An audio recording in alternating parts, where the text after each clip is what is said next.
हाँ जी, तो राम राम जी सर। और क्यों उम्मीद करूं बढ़िया होगा। क्या चला क्लास? बढ़िया चलती होगी। 2 क्लास आ चुकी है अपनी जी की क्वेश्चन आंसर पर है और बच्चा का अच्छा रिप्लाई भी आने लग रहा है और रवि सर की भी बढ़िया तरीके क्लास आने लग रही है। और एक बात मैं थाना और करने जो लिखा हूँ, सेकंड ग्रेड का एग्जाम है, बन मेरी तरफ ऑल द बेस्ट। तो कल थारा एग्जाम में बढ़िया करके आइयो, ठीक है। Biology king bye Narendra Kumar अपना यूट्यूब चैनल है, बिंगी तरफ सारा हार्दिक शुभकामनाएं। चलो करा शुरू। तो आप लोगों चलो क्वेश्चन आंसर सीरीज राजस्थान चतुर्थ श्रेणी भर्ती। टॉपिक था बताया दियो भौतिक और रासायनिक परिवर्तन। तो भौतिक परिवर्तन और रासायनिक परिवर्तन में क्वेश्चन फिर उठा लिया। चलो तो क्वेश्चन आप क्या उठावा है बता दियो। कागज का जलना, कागज का जलना कौन सा परिवर्तन है जी? रासायनिक परिवर्तन है, बता दिया था ना। हाँ जी सर बता तो दिया था। चलो इसके बाद में 2 चीजें और देखती हैं। एक है ना थोड़ा सा डाउटफुल क्वेश्चन है, फलों का पकना। फलों का पकना ये कौन सा परिवर्तन है? ये है रासायनिक परिवर्तन। अगला है फलों का कटना। फलों का कटना का क्या मतलब है? जैसे फल को काटते हो, फल को जैसे सेब होता है उसको आपने काट लिया, तो वो कौन सा परिवर्तन हो जाएगा? वो आपका सर बच्चों भौतिक परिवर्तन हो जाएगा। कौन सा परिवर्तन हो जाएगा? भौतिक परिवर्तन हो जाएगा। सर कैसे भौतिक परिवर्तन कैसे हो जाएगा? आपने सेब को काटा है, उसके गुण तो नहीं खत्म हुए ना उसमें, सिर्फ कटना की बात कर रहा हूं मैं, सिर्फ कटना। जैसे कि आपको सेब को काटा, केले को काटा, या जो चीज आपने उसको काटा, तो उसमें क्या हुआ? वो भौतिक परिवर्तन ही होगा क्योंकि उसके गुणों में कोई परिवर्तन नहीं होगा। लेकिन क्वेश्चन कई बार क्या होता है, फलों कट, जैसे फल को काट लिया, कटे हुए फल का रंग परिवर्तन, ठीक है। तो वो कौन सा परिवर्तन होता है? वो बच्चों होता है रासायनिक परिवर्तन। कौन सा परिवर्तन होता है जी? रासायनिक परिवर्तन। कैसे सर? देखो आपने सेब को देखा होगा, सेब को जैसे ही आप काटते हो लेकिन उसको कुछ टाइम तक आपने उसको खुले में छोड़ दिया, तो उसका ना वो काला पड़ जाएगा। क्या पड़ जाएगा? काला पड़ जाएगा। क्यों? क्योंकि जो वायुमंडल में ऑक्सीजन उपस्थित है, नमी उपस्थित है, वो उसके सेब के साथ अभिक्रिया करके उसका कलर चेंज कर देती है। सेब में वैसे क्या होता है? Mg धातु होती है सेब में, उसके साथ अभिक्रिया करती है वो, ठीक है, तो कलर चेंज हो जाता है। उसके बाद में आता है सब्जियों का कटना। सब्जियों का कटना, तो ये भी प्यारे बच्चों भौतिक परिवर्तन है। सब्जियों का पकना रासायनिक परिवर्तन होगा, क्योंकि देखो अब जैसे इसमें रासायनिक परिवर्तन समझाता हूं। पोटैटो देखा होगा सभी ने, है ना, आलू देखा होगा।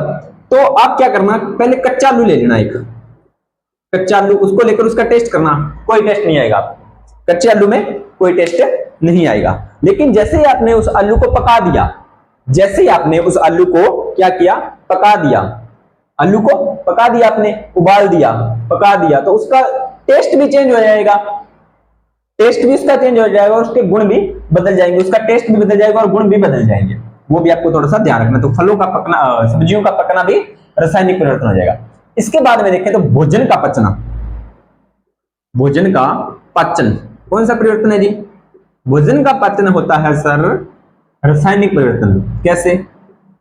भोजन का पाचन एक बार हो गया, जैसे आपने खाना खाया, उसको पचा लिया, वो वैसा वैसा तो अपने शरीर में वापस उसको कार्बोहाइड्रेट, वसा, विटामिन वो सारे वापस तो नहीं ला सकते ना, तो वो कौन सा परिवर्तन हो जाएगा? रासायनिक परिवर्तन। एक आता है प्रकाश संश्लेषण। क्या है? फोटोसिंथेसिस, प्रकाश संश्लेषण। ये कौन सा परिवर्तन होता है? तो पहले प्रकाश संश्लेषण को मैं अच्छे से पिछली क्लासों में डिफाइन कर चुका हूं। तो क्या होता है? CO2 प्लस H2O, सनलाइट और क्लोरोफिल। उसके बाद में देखें तो यहां पर क्या बनता है? C6H12O6 plus O2। ये होती है हमारी फोटोसिंथेसिस, यानी कि कार्बन डाइऑक्साइड और जल, और इधर ग्लूकोज प्लस ऑक्सीजन। तो ये कौन सा परिवर्तन है? ये भी आपका रासायनिक परिवर्तन में आ जाएगा, ठीक है। उसके बाद में देखें श्वसन, तो इनसे मिलकर होता है श्वसन। श्वसन से क्या मिलती है? CO2 plus H2O। तो ये आपका कौन सा परिवर्तन हो जाएगा? रासायनिक परिवर्तन हो जाएगा। अब कई बार बच्चे बोलेंगे कि सर CO2 और H2O मिलकर क्या बना रहे हैं? ग्लूकोज और ऑक्सीजन, और इधर ये टूटकर ही तो ये बना रहे हैं, तो ये आपका भौतिक परिवर्तन होना चाहिए। नहीं बच्चों, ये भौतिक परिवर्तन नहीं होगा, क्योंकि देखो प्रकाश संश्लेषण हो रहा है पौधों की पत्तियों में। कहां पर हो रहा है? पौधों की पत्तियों में हो रहा है। ये कार्बन डाइऑक्साइड वायुमंडल की कार्बन डाइऑक्साइड ये जल पौधे ग्रहण कर रहे हैं, अलग अलग सिचुएशन है। ये ग्लूकोज हम जो खाते हैं और ये हम ऑक्सीजन वायुमंडल से ग्रहण करते हैं, ये टूटकर बनाती है कार्बन डाइऑक्साइड। तो ये आपका कौन सा परिवर्तन हो जाएगा, ये भी आपका रासायनिक परिवर्तन हो जाएगा। यानी कि प्रकाश संश्लेषण और श्वसन, ये दोनों आपके कौन से परिवर्तन होते हैं, ये दोनों आपके रासायनिक परिवर्तन होते हैं। और देख लीजिए 5-6 एग्जाम्पल और, जैसे क्या बताएं आपको, और कुछ बताइए एग्जाम्पल कमेंट सेक्शन में जो आपको नहीं समझ में आ रहा हो। चलो, कांच का टूटना, कांच का टूटना कौन सा परिवर्तन हुआ है, तो ये होता है प्यारे बच्चों भौतिक परिवर्तन। कौन सा परिवर्तन होता है, भौतिक परिवर्तन।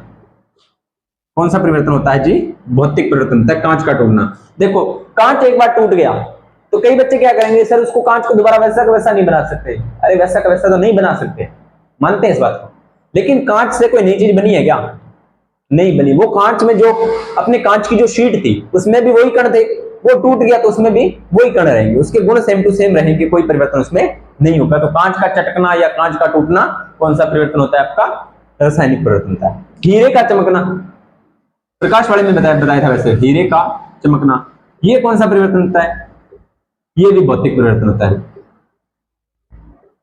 भौतिक परिवर्तन। एक और है, वो क्या है, लोहे से चुंबक का निर्माण, लोहे से चुंबक का निर्माण। लोहे से चुंबक जब बनती है बेटा तो वो कौन सा परिवर्तन होता है, वो भी सर भौतिक परिवर्तन होता है। कौन सा परिवर्तन होता है, भौतिक परिवर्तन होता है। ठीक है, और बताइए मोमबत्ती जो इंपॉर्टेंट है वो मैंने आपको करवा दिए हैं, और भी आप वैसे बहुत से एग्जांपल देख सकते हो। तो अगर इसका स्क्रीनशॉट लेना चाहो तो आप स्क्रीनशॉट इसका ले लो। अगर 2 मिनट आप इसको देखना चाहते हो, इसमें कुछ नोट्स करना चाहते हो तो आप कर सकते हो। ठीक है, बाकी अपने और क्वेश्चन देखते हैं इसमें क्या है।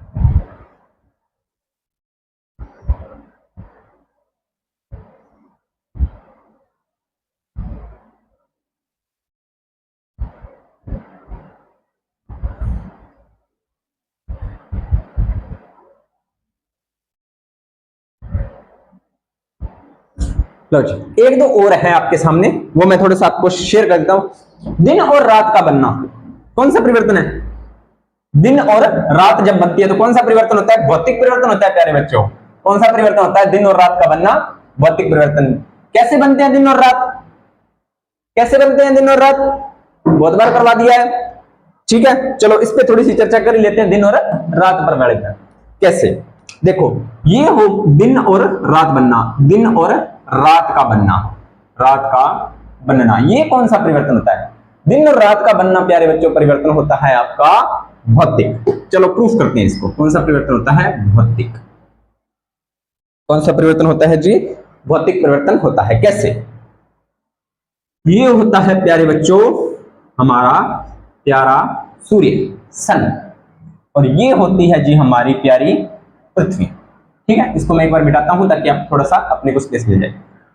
तो केमिस्ट्री जो फिजिक्स होती है वो हमें क्या सिखाती है कि आप अपना द्रव्यमान बढ़ाइए, चीजें आपकी तरफ अपने आप आकर्षित होंगी। अपनी वैल्यू को बढ़ाइए, आप बस अपनी वैल्यू बढ़ाइए, लोग अपने आप आपकी तरफ अट्रैक्ट होंगे। तो सीधी सी बात है, ये सूर्य के पास द्रव्यमान होता है ज्यादा और पृथ्वी के पास द्रव्यमान होता है सूर्य से कम।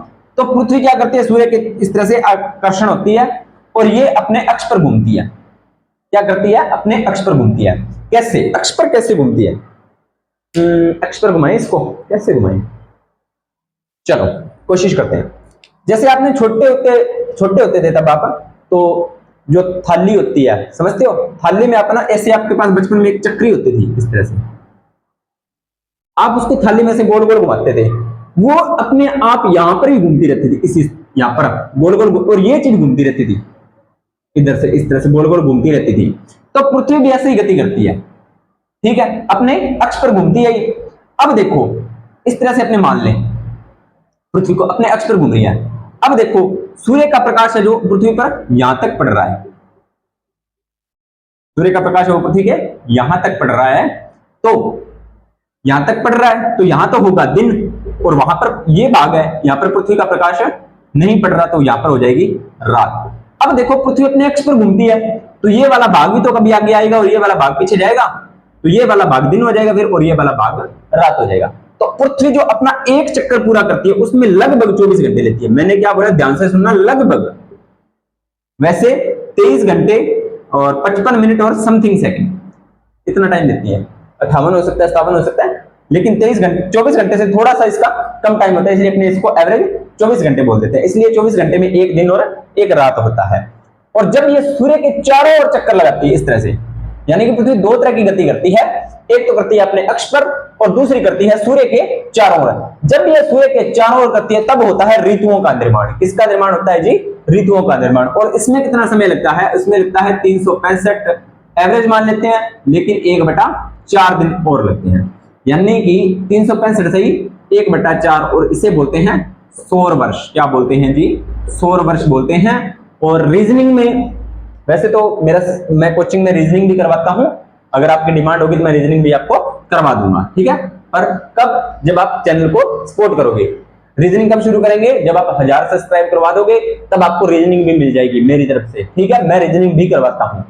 तो ये जो 1/4 होता है ना, ये आगे जाकर 366 दिन में मिलता है, यानी कि हमें जो एक दिन एक्स्ट्रा मिलता है ना, वो यहां से मिलता है। पूरा डिवाइड करूंगा, मौका मिला तो रीजनिंग में, अभी नहीं, ठीक है। तो ये आपका कौन सा परिवर्तन हो गया?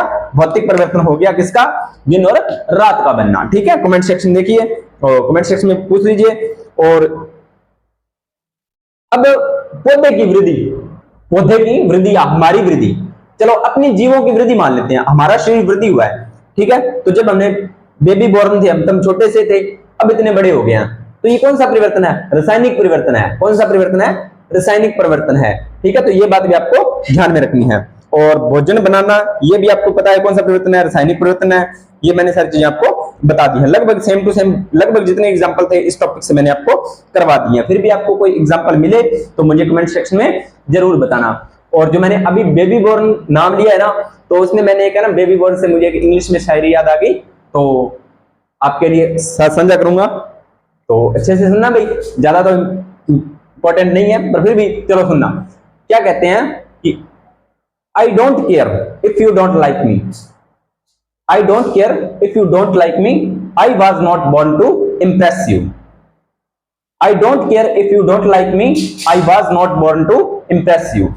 ठीक है, तो इसका हिंदी में मतलब बता देना भाई, मुझे तो नहीं पता, मैंने तो इंग्लिश में रट्टा मारा हुआ है, तो बता देना, ठीक है। चलिए आगे बात करते हैं, अपने टॉपिक पे आते हैं, आगे बात करते हैं, ठीक है। चलिए देखते हैं क्या होता है। अब कई बच्चे बोल रहे हैं सर फटाफट बोले, तो बेटा रिवीजन चल रहा है, अपना किया हुआ है अपने सारा कुछ, ठीक है। तो ये रिवीजन है। अगर फिर भी कोई चीज नहीं समझ आए तो पहले पिछली क्लास में उसको, टॉपिक की पिछली क्लास को देखिए और फिर अपने क्वेश्चन को बताइए। चलिए आगे बात करते हैं अपने थोड़ा सा और। तो एक मुझे याद आ गया, कोलेस्ट्रम क्या होता है? कोलेस्ट्रम नाम सुना है क्या? कोलेस्ट्रम, कोलेस्ट्रम होता है शिशु के लिए, शिशु के लिए मां का पहला दूध। कौन से कलर का होता है? हल्का पीला होता है, हल्का पीला। और इसका हिंदी में अपने खीस भी बोलते हैं, अब तो सभी समझ गए होंगे, खीस।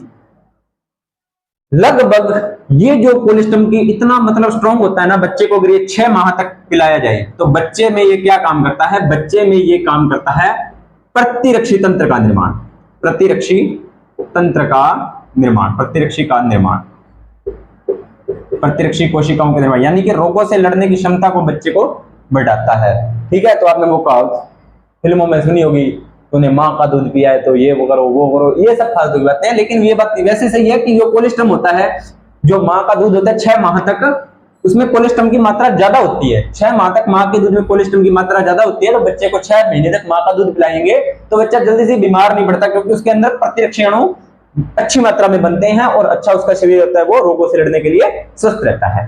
ठीक है, चलिए आगे बात करते हैं। और चलिए बताइए भाई, कोई है एग्जांपल, कोई है क्वेश्चन?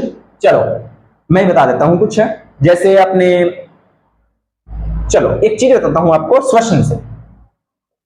श्वसन से, श्वसन क्या होता है भाई, बताइए क्या होता है श्वसन? क्या होता है ये श्वसन? चलो मैं बताता हूं आपको क्या होता है ये श्वसन। जब हम छोटी क्लासों में होते हैं, जब हम छोटी क्लासों में होते हैं तो हमें कहा जाता है कि सांस लेना, सांस लेना। फिर थोड़ी सी बड़ी क्लास में आ जाता है तो सांस लेना व सांस को छोड़ना, सांस को छोड़ना।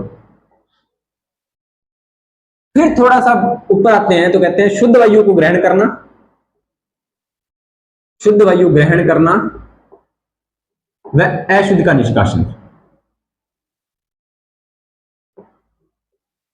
निष्कासन। फिर बड़ी क्लास में आते हैं तो O2 का ग्रहण, ऑक्सीजन होता है O2 का मतलब, और CO2 का निष्कासन। क्या ये बात सही है? बिल्कुल सही है, लेकिन मैं इसको थोड़ा सा और गहराई में लेकर जाना चाहूंगा, समझना इस चीज को। O2 का ग्रहण तो मान लिया भी, हम O2 ग्रहण करते हैं, CO2 का निष्कासन कहां से करेंगे? थोड़ा सा विचारने वाली बात है ना, CO2 का निष्कासन कहां करते हैं, तो समझ में नहीं आया। देखो अब वायुमंडल में हमने ऑक्सीजन चलो ग्रहण कर ली, शुद्ध वायु ग्रहण कर ली, ऑक्सीजन अशुद्ध छोड़ दी, तो हमारी बॉडी में CO2 आई कहां से? हमने CO2 का निष्कासन किया था, CO2 कहां से आई? ऑक्सीजन तो हमने ग्रहण कर ली, अच्छी बात है। किस लिए ऑक्सीजन ग्रहण किया? कोई मतलब है ऑक्सीजन ग्रहण करने का? सांस लेते हैं जी। क्यों लेते हैं सांस? मर ना जाए इसलिए? सांस किस लिए लेते हैं? मर ना जाए इसलिए? नहीं, इसलिए सांस नहीं लेते। सांस लेने का रीजन क्या है? अब देखो इसको मैं पूरा आपको टच्चे से समझाऊंगा, प्रयास करूंगा समझाने का। वायुमंडल में समझो, वायुमंडल में, वायुमंडल में गैसों की मात्रा, नाइट्रोजन कितनी है? 78%, O2 कितनी है? 21%, और CO2 कितनी है? 0.003%, और बची हुई ETC, अन्य गैसें बचा हुआ। तो अपने इन दो पर विचार करेंगे एक बार, ठीक है? कैसे? तो ये वायुमंडल में सारी गैसेज हैं, समझ में? इतने आराम से समझना, ये वायुमंडल में सारी गैसेज हैं। तो इसमें देखा जाए तो क्या होता है कि अब आपके सामने मैं खड़ा हूं, यहां पर हमारा जो छोटा सा स्टूडियो है, यहां पर सीधी सी बात है वायु है। सपोज करना मैं जो आपको समझाने की कोशिश कर रहा हूं, देखो मैंने अभी ऐसे सांस लिया, सांस छोड़ दिया, ठीक है? तो मैंने शुद्ध वायु ग्रहण की, अशुद्ध निकाल दी। कैसे शुद्ध? ये वायु शुद्ध है क्या? ये वायु शुद्ध है क्या? नहीं है शुद्ध। ऑक्सीजन ग्रहण कर ली, CO2 निकाल दी। कैसे? मैंने CO2 ग्रहण कहां से कर ली? सॉरी, ऑक्सीजन ग्रहण कहां से कर ली? वायुमंडल से। नहीं बेटा, समझो इस चीज को। हम जब वायुमंडल में सांस लेते हैं, क्या श्वसन की सांस लेते हैं, वायु को, पूरी की पूरी वायु को, यानी कि वायु को हम ग्रहण करते हैं, पूरी की पूरी वायु हम अपने ग्रहण करते हैं, ठीक है? तो नाइट्रोजन भी हमारे अंदर गई, ऑक्सीजन भी हमारे अंदर गई, और कार्बन डाइऑक्साइड भी हमारे अंदर गई, और ETC गैसें भी हमारे अंदर गई है। जो हमारे नाक होता है, जिसे हम नासा छिद्र बोलते हैं, उसमें सूक्ष्म रोम पाए जाते हैं। क्या पाए जाते हैं? छोटे छोटे बाल या सूक्ष्म रोम पाए जाते हैं।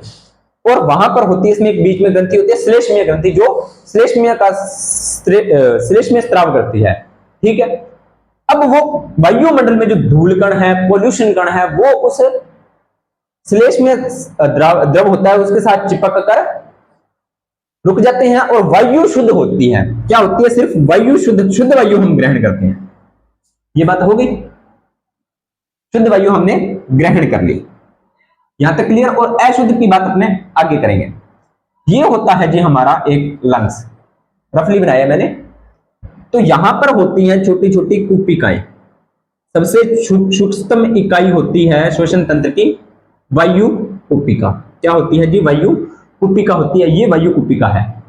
ये वायु कुपिका के साथ जुड़ा होता है जी हमारा रक्त सेल, रक्त सेल, या आपने आरबीसी बोल सकते हो। आरबीसी यानी कि पूरी रक्त जुड़ा होता है, रक्त एक तरल से युक्त है, तो यहां पर इसमें आरबीसी होती है। अब ये जो आपको पता है यहां पर ऑक्सीजन पहुंची है, बिल्कुल पहुंची है। चलो मैं इसको थोड़ा बड़ा बनाता हूं, फिर आपको समझ में आएगा। एक मैं वायु कुपिका, बड़ी वायु कुपिका बनाता हूं। ये देखो, ये मैंने बड़ी वायु कुपिका बना दी एक, ठीक है। O2 है इसके अंदर, CO2 भी है और नाइट्रोजन भी है, सॉरी नाइट्रोजन भी है। तो यहां पर होता है जी रक्त, इसके साथ जुड़ा हुआ रक्त में होती है जी आरबीसी, आरबीसी में होता है हीमोग्लोबिन। अब ये हीमोग्लोबिन इस यहां जाता है और इस Hb के साथ करता है अभिक्रिया, यानी कि Hb प्लस O2 ये मिलकर बनाता है HbO2। इसका मतलब होता है जी ऑक्सी हीमोग्लोबिन, ऑक्सी हीमोग्लोबिन। इस ऑक्सी हीमोग्लोबिन का कलर होता है लाल। क्या होता है जी, लाल होता है। इसकी वजह से ही रक्त का, आरबीसी का रंग लाल होता है और Hb का कलर भी, जो आपका Hb का कलर भी लाल होता है। समझ में आई इतनी बात? अब ये ऑक्सी हीमोग्लोबिन इस ऑक्सीजन को पकड़ा, इसके पास है, बाकी गैसें जब वो बेचारी की बेचारी यही बैठी है, इनको कोई नहीं लेके गया, क्योंकि ना तो नाइट्रोजन का हमारे शरीर में डायरेक्ट वायुमंडल से हम नाइट्रोजन ग्रहण है शरीर में तो कर लेते हैं, लेकिन हमारा शरीर डायरेक्ट नाइट्रोजन का हम इसका उपयोग नहीं कर पाता। अब मैं अगर ऐसे बोल दूं हम नाइट्रोजन ग्रहण नहीं करते, तो ये बात मैंने अभी बोली थी, ये गलत हो जाएगी। ग्रहण तो करते हैं, लेकिन हमारा शरीर होता है ना, वो डायरेक्ट वायुमंडलीय नाइट्रोजन को एक्सेप्ट नहीं कर पाता, डायरेक्ट वायुमंडलीय नाइट्रोजन को एक्सेप्ट नहीं कर पाता, ठीक है, और ना ही कार्बन डाइऑक्साइड को कर पाता है। समझ आई इतनी बात?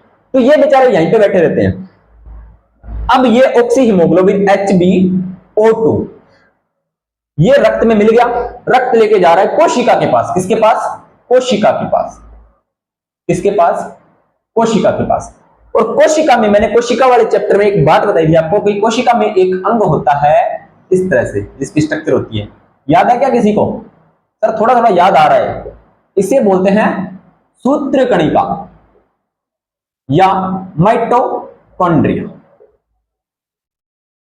अब ये एक्सी हीमोग्लोबिन इसमें जाएगा और इसको O2 को यहां पे छोड़ देगा, O2 को यहां पे छोड़ देगा और बाहर वेट कर रहा है।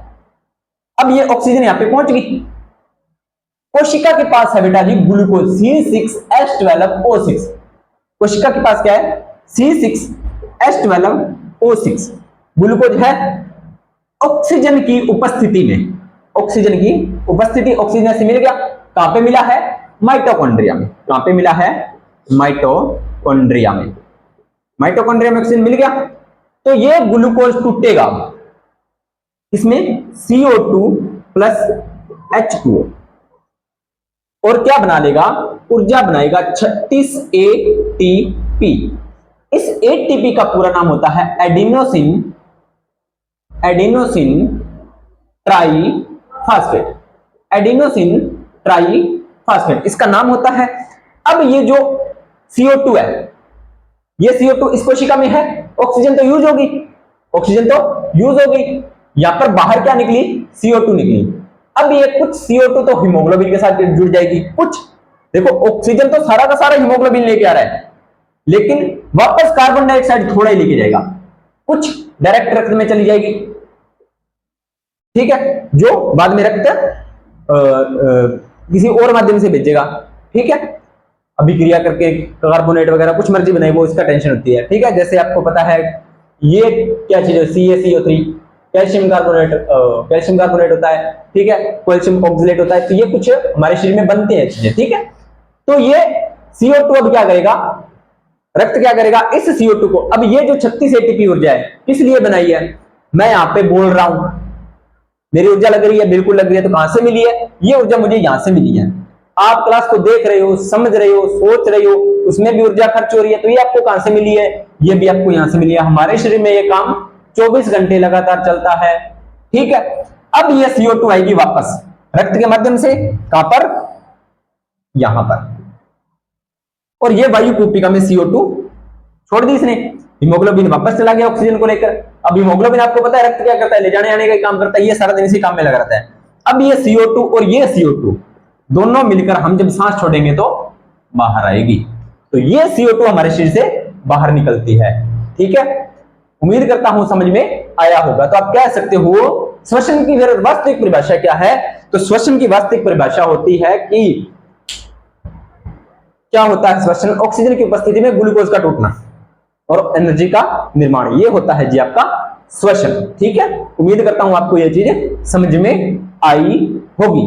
ठीक है, तो ये आपका CO2 हो गया, ये आपका ऑक्सीजन हो गया, ये सारी बातें आपको मैंने समझा दी है।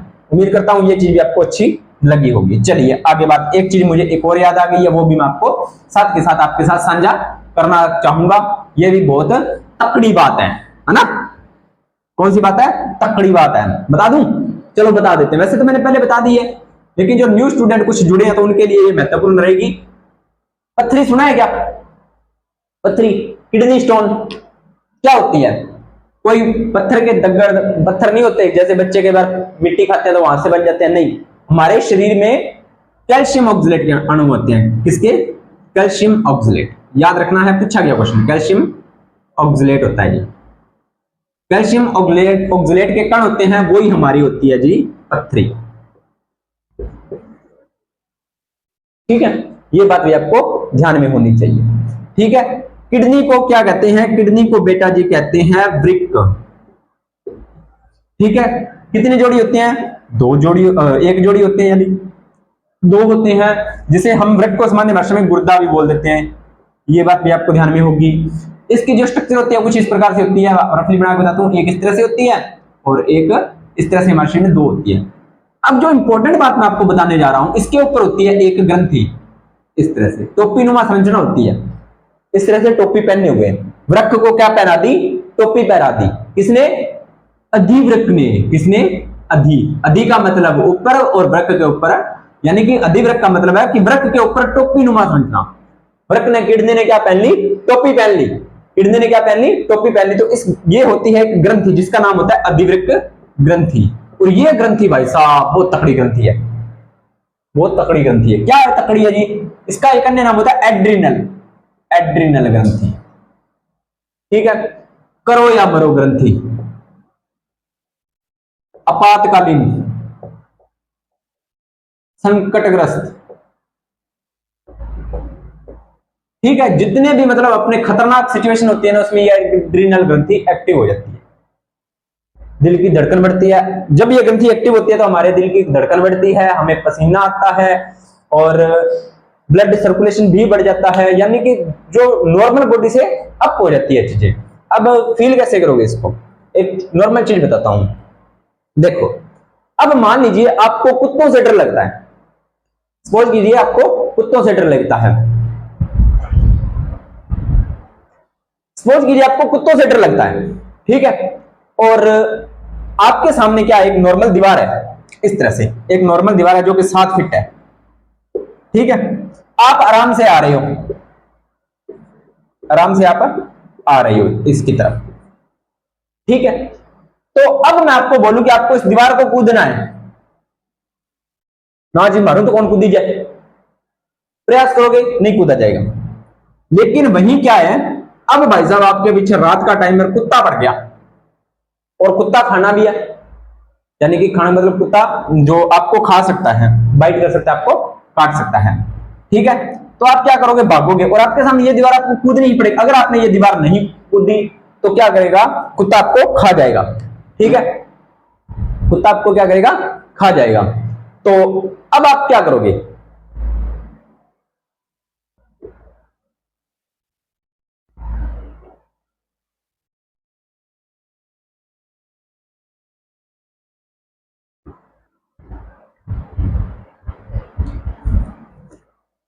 अब आप क्या करोगे?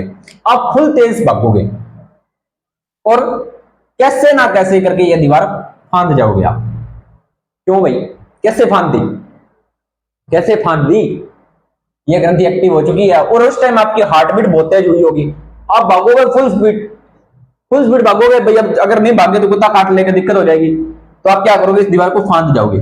तो आप में बॉडी में जो एनर्जी आई है, आपकी हार्ट बीट बढ़ी हुई होगी, सांस फूली हुई, ये सारी बातें, आपको पसीना आया हुआ, बुरा हाल होगा आपका, तो ये ग्रंथि कौन सी, एड्रिनल ग्रंथि एक्टिव हो जाती है।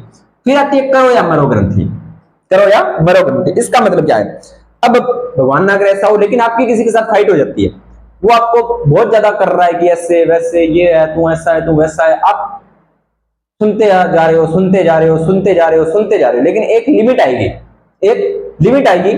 जैसे वो लिमिट क्रॉस हुई, जैसे वो लिमिट क्रॉस हुई, तो आप क्या करोगे, उसका सामना करोगे। फिर लिया जा कोई नहीं देखी जासी, तो जब आप ये शब्द बोलते हैं ना कि कोई नहीं आजा देखी जासी, तो वो इतना खतरनाक शब्द होता है कि आपकी एड्रेनल ग्रंथि एक्टिव हो चुकी है, और फिर आप करो या मरो, या तो सामने वाले को मारोगे या खुद मर जाओगे, तो ये ग्रंथि एक्टिव हो जाती है। ठीक है, और इसलिए इसे अधिवृक्क ग्रंथि कहते हैं। साथ के साथ किडनी के साथ मैंने आपको ये दो चार बातें इसकी भी बता दी है। ठीक है, अंतःस्रावी ग्रंथि तंत्र में अपना आता है। और इसी के साथ साथ मैं आपको एक बात और बताना चाहूंगा, वो क्या है, वो बात है प्यारे बच्चों, क्या है, ध्यान से सुनना। चलो मैं इसको मिटाता हूं एक बार। वो बात क्या है, मुझे अब जैसे जैसे अपने क्लास को चलते चलते हैं ना, दो चीजें याद आती जाती हैं। हमारी बॉडी में जो ग्रंथियां होती हैं, ग्रंथि वाला चैप्टर अपने हुआ नहीं है, लेकिन इसमें दिया हुआ है तो बता देता हूं। जो ग्रंथियां होती हैं, एक होती है अंतःस्रावी, अंतःस्रावी जो करती हैं हार्मोन का स्त्रावण, एक होती है बाह्यस्रावी, बाह्यस्रावी ये करती हैं आपके एंजाइम्स का स्त्रावण। ठीक है, लेकिन एक होती है मिश्रित, मिश्रित ये हार्मोन और एंजाइम दोनों, एंजाइम दोनों। तो अंतःस्रावी हार्मोन का, बाह्यस्रावी एंजाइम का, मिश्रित ग्रंथि होती है। ये याद रख लेना, पूछा गया क्वेश्चन है। एक ही है हमारे शरीर में अग्नाशय ग्रंथि। कौन सी ग्रंथि, अग्नाशय ग्रंथि। इसकी लोकेशन बता दूं, कहां पे रहती है ये, सामने वाली खिड़की में नहीं, अग्नाशय ग्रंथि सामने वाली खिड़की में नहीं रहती, कहां पे रहती है बता देता हूं।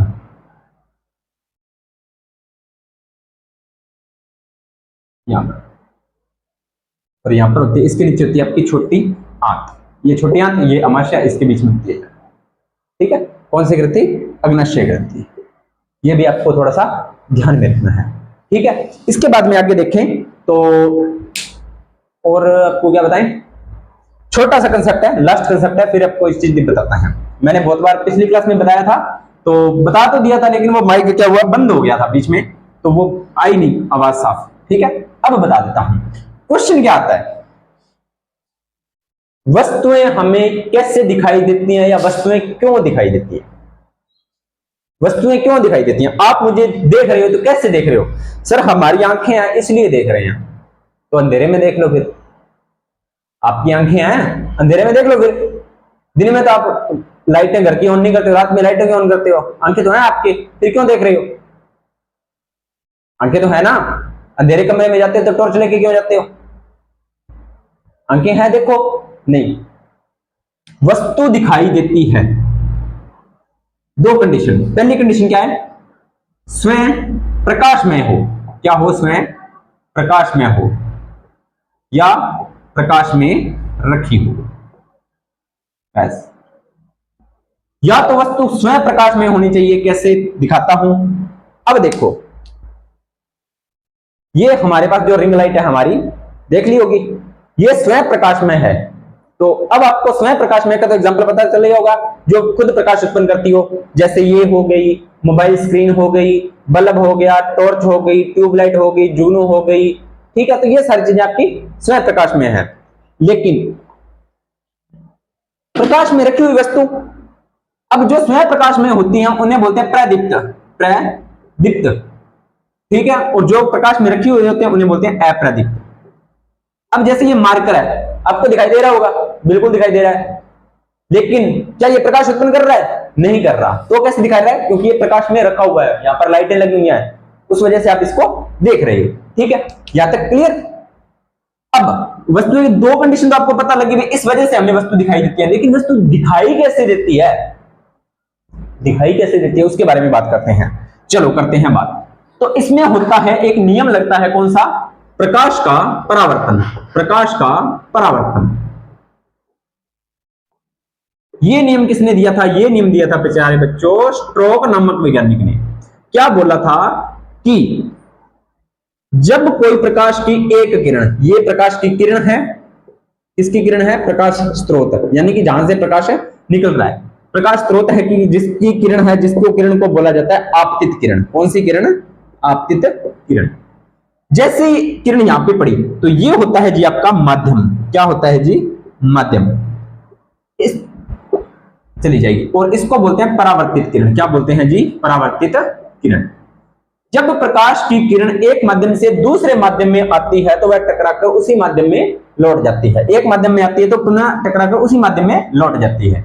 ठीक है, पहली बात तो ये बोलता है। दूसरी बोलता है कि अगर इसके बीच में एक काल्पनिक अभिलंब खींचा जाए, ये है काल्पनिक अभिलंब, तो इसके साथ जो बनने वाला कोण होता है, ये कोण होता है जी आपका आपतन कोण। कौन सा कोण? आपतन कोण, कोण आई। और ये होता है जी आपका परावर्तन कोण। कौन सा कोण? परावर्तन कोण, कोण आर।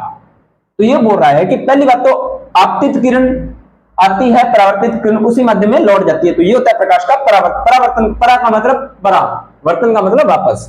ठीक है, तो परावर्तन। चीज समझ में आई? उसके बाद में ये जो आने वाली किरण है इसको आपतित, ये परावर्तित होगी तो परावर्तित किरण।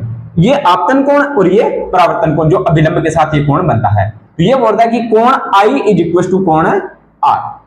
कोण आई इज इक्वल टू कोण आर, यानी कि ये अगर कोण 30 डिग्री का है तो ये भी 30 डिग्री का होगा। अब इसको कैसे समझोगे? छोटे होते थे ना आप, स्कूल में ना शीशा लेकर जाते थे, मिरर लेके जाते थे ना। आप क्या करते थे? इसको सूरज के सामने करते तो दूसरे बच्चे के आंख में मारने का प्रयास करते थे, तो वो क्या होती थी? प्रकाश की परावर्तन ही होता था। ठीक है, समझ में आई? प्रैक्टिकल कर लेना, चीज क्लियर हो जाएगी। आगे बात करते हैं इसके बारे में। तो इस वजह से हमें वस्तुएं दिखाई देती हैं। ठीक है, अब कैसे दिखाई देती हैं ये भी अपने थोड़ा सा समझ लेते हैं। अब देखो कैसे।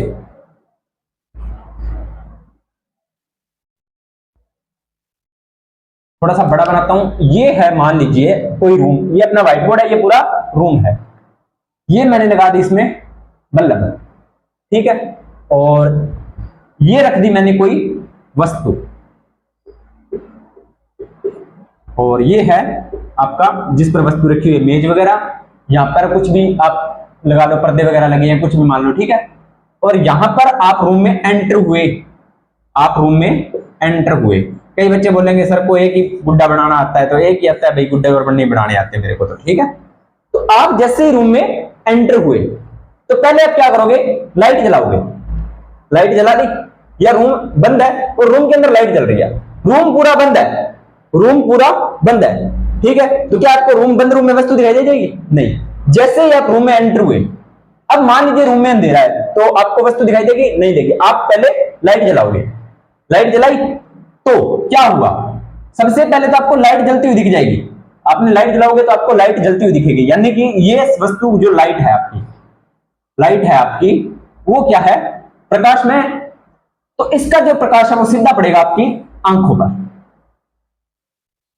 सीधा क्या पड़ेगा? आपकी आंखों पर पड़ेगा। और इतनी चीज क्लियर? आपकी आंखों पर पड़ा, यानी कि आपने जो इसमें जो प्रकाश निकलेगा वो सीधा डायरेक्ट आपकी आंखों पर पड़ेगा, इसमें तो कोई दिक्कत नहीं है। लेकिन अब समझिए, ये वस्तु है तो ये प्रकाश है इस वस्तु पर पड़ेगा? बिल्कुल पड़ेगा। अब ये जो वस्तु है इसका जो वापस परावर्तन प्रकाश होगा वो पड़ेगा आपकी आंखों पर। अब प्रकाश एक किरण के रूप में नहीं आता, ये बात आपको मैंने प्रकाश वाले चैप्टर में अच्छे से बताई थी कि किरण के रूप में नहीं आता, प्रकाश बड़े बड़े पैकेट के रूप में आता है। ठीक है, तो अपने समझने के लिए सिर्फ एक किरण बनाते हैं और प्रकाश हमेशा सीधी रेखा में गमन करता है, ये बात भी आपको ध्यान में होनी चाहिए। तो ये आया, वस्तु से टकराया, पुनः इसमें लौट गया, परावर्तन हुआ। हमें ये वस्तु, हमारी आंख पर ये वस्तु अब छप गई। ठीक है, तो इसका जो ये प्रतिबिंब, तो ये क्या है? प्रतिबिंब बनाएगी हमारी आंख पर। क्या बनाएगी? प्रतिबिंब। कैसा बनेगा? वास्तविक। कैसा बनेगा? वास्तविक व उल्टा। वास्तविक है उल्टा बनेगा। कहां बनेगा? आंख के कौन से भाग पर प्रतिबिंब बनता है? रेटिना पर। रेटिना पर प्रतिबिंब बनेगा, यानी कि हमारी आंख की जो रेटिना भाग होता है वहां पर इस वस्तु का मिरर तो प्रतिबिंब बन जाएगा, इमेज बन जाएगी। कैसी बनेगी? वास्तविक तो बनेगी, यानी कि इसे हम देख सकते हैं, छू सकते हैं, फील कर सकते हैं। लेकिन उल्टी बनेगी, यानी कि आपकी आंख पर जो भी आप वस्तु देख रहे हो ना, अभी आपके आसपास में जो भी वस्तु है वो आपकी आंख की रेटिना पर उल्टी बन रही है, लेकिन हमें तो सीधी दिखाई देती है, क्योंकि इसकी जो न्यूज होती है रेटिना पर प्रतिबिंब बनाया, इसकी न्यूज होती है वो तंत्रिका आवेगों द्वारा। कौन से आवेगों द्वारा? तंत्रिका आवेगों द्वारा मस्तिष्क की तरफ भेजी जाती है, और मस्तिष्क उस इमेज को सीधा करके हमें हमारे माइंड में इमेज बना देता है। ठीक है, तो इस वजह से हमें वस्तु दिखाई दे जाती है। साथ के साथ बता देते कलर का, कि हमें वस्तु कलरफुल क्यों दिखाई देती है, या जिस वस्तु कलर की है उसी कलर की क्यों दिखाई देती है। अब मान लीजिए वस्तु है नीले कलर की, श्वेत प्रकाश में रंग होते हैं बेटा 7। ये श्वेत प्रकाश है, इसमें 7 रंग है। कौन कौन से? बैंगनी, नीला, आसमानी, हरा, पीला, नारंगी, लाल। तो अब ये 7 रंग, अब जब वस्तु अंधेरे में पड़ी तो क्या नीली दिखाई दे रही थी? अंधेरे में तो दिखाई नहीं दे रही थी, नीली काली एक जैसी है। ठीक है, तो जैसे इस पर प्रकाश पड़ा तो प्रकाश में कितने रंग है? 7। 7 में से नीला रंग भी तो है एक, बेनी, आहा, पिनाला, नीला रंग है, तो ये नीले रंग का कर देगी परावर्तन, सिर्फ नीले रंग का परावर्तन करा, बाकी 6 रंग इसने कर लिए अपने अंदर अवशोषित। अब ये नीले रंग का प्रकाश हमारी आंखों में पड़ा, आंखों पर प्रतिबिंब बना और हमें वस्तु दिखाई देगी नीली। सेम टू सेम वही प्रोसेस। अब बच्चों के माइंड में आएगा सर गुलाबी कलर तो इसमें है ही नहीं, कौन सा कलर? इन 7 में गुलाबी तो है ही नहीं, बेबी पिंक तो है ही नहीं, डार्क पिंक तो है ही नहीं, पिंक पिंक तो है ही नहीं, क्या करें फिर? नहीं है तो करना क्या है? कुछ नहीं करना, इन 7 कलर से मिलकर ही पिंक कलर बनता है। कोई एक 2 3 4 5 कुछ भी 7 में से कलर मिलकर ही पिंक कलर बनाएंगे। वही बेबी पिंक बनाएंगे, वही लाइट पिंक बनाएंगे, वही डार्क पिंक बनाएंगे, वही पिंक पिंक बनाएंगे। ठीक है, ये आपको ध्यान में रखना है। तो ये 7 के 7 कलर जब पिंक कलर बनाते हैं तो वही पिंक कलर की वापस परावर्तन होता है और हमारी आंखों पर परावर्तन के द्वारा ये हमें दिखाई दे जाती है। ठीक है, फटाफट रिवीजन किया है, डीपली मैंने आपको प्रकाश वाले चैप्टर में अच्छे से समझा दिया था। इसके बाद में एक क्वेश्चन और है कि सर हम तो ना घर पे कलर लेके आते हैं और जैसे आप बताते हो ना कि इस कलर को मिला लो ये कलर बन जाएगा, इस कलर को मिला लो ये कलर बन जाएगा, तो वो हमें ना प्राप्त नहीं होते।